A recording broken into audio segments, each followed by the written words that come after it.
Hello, this is Tony Heller from RealClimateScience.com, setting the record straight about climate. I have a couple of interesting climate news items to talk about today. It's been really cold in most of the United States for the last 6 weeks. This map from the NOAA High Plains Regional Climate Center shows the departure from normal temperature since October 1st. As you can see, most of the country has been far below normal temperature since the beginning of October.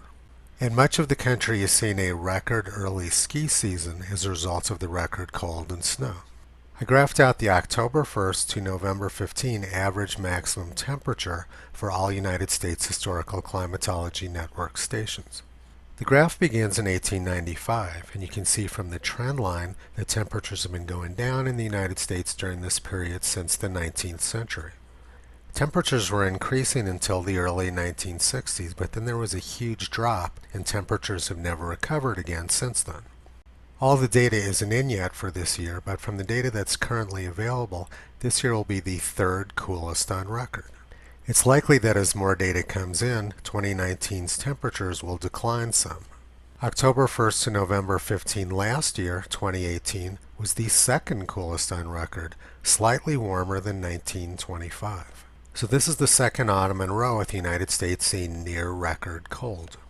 This next graph is very similar. It shows the October 1st to November 15 percent of days above 60 degrees Fahrenheit at all United States Historical Climatology Network stations. And once again you can see that the last 2 years were among the coolest on record. This year's number is likely to go down a lot as more data comes in. So is the Washington Post reporting on the near-record cold in the United States? Well, of course not. They're reporting on propaganda about global temperatures instead. Earth sizzles through October as another month ranks as the warmest on record.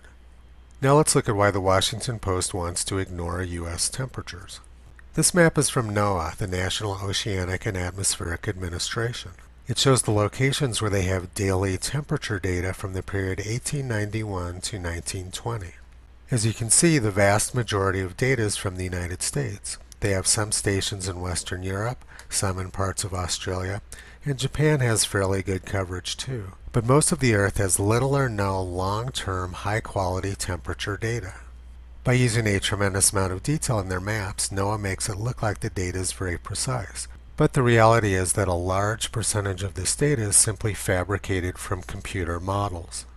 Obviously, the Washington Post would rather look at the fake warm temperatures for most of the rest of the world than the very cold temperatures here in the United States. We don't have good long-term temperature data for most of the Earth, but we do have proxies like snow. Northern Hemisphere autumn snow cover has been increasing for nearly 55 years. And the last decade has had the highest autumn snow cover on record. Increasing autumn snow cover indicates that Arctic air is encroaching closer to the equator than it used to. That's a pretty strong hint that autumn temperatures around the northern hemisphere have been decreasing. But as is normally the case, climate scientists choose to ignore the real data and use fake data from their computer models instead.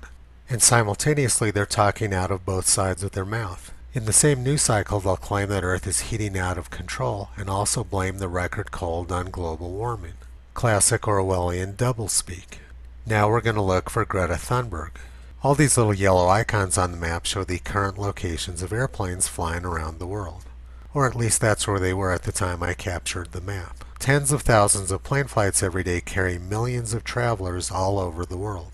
Greta Thunberg needs to get from the United States to Spain in the next 2 weeks in order to attend a climate conference in Madrid.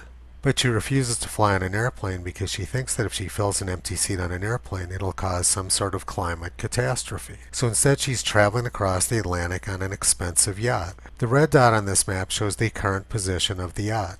The yacht is located right out in front of a large Atlantic cyclone. In a few hours, Greta will be dealing with gale force winds and thunderstorms. It's got to be pretty rough out there, and she probably wishes that she'd taken an airplane a few days ago and gotten to Spain in 6 hours. But this child is being used for propaganda. This voyage Greta has embarked on is very dangerous. If her handlers were concerned about her well-being, they would have advised her to take an airplane rather than taking this dangerous voyage. If anything bad happens to her or she misses the conference because of the rough weather, odds are her handlers will simply blame the bad weather on climate change. What kind of unethical people would use a child for propaganda like this?